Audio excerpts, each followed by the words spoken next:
पाक बहरिया की जदीद सलाहियतों में मजीद इजाफे से दुश्मन के दिल दहल गए। पाक बहरिया की नई हंगूर क्लास आबदोज की कमिशनिंग चीन में हुई।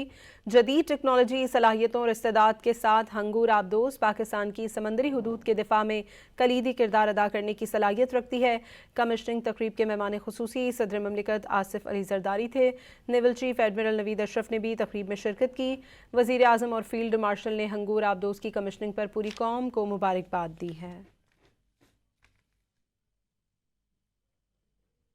पाक बहरिया की जदीद सलाहियतों में मजीद इजाफे से दुश्मन के दिल दहल गए। पाक बहरिया की नई हंगूर क्लास आबदोज की कमिशनिंग चीन में हुई।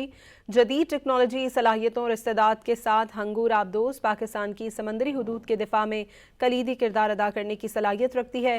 कमिशनिंग तकरीब के मेहमान खुसूसी सदर ममलिकत आसिफ अली जरदारी थे। Naval chief admiral Naveed Ashraf ने भी तकरीब में शिरकत की। वजीर आजम और फील्ड मार्शल ने हंगूर आबदोज की कमिशनिंग पर पूरी कौम को मुबारकबाद दी है।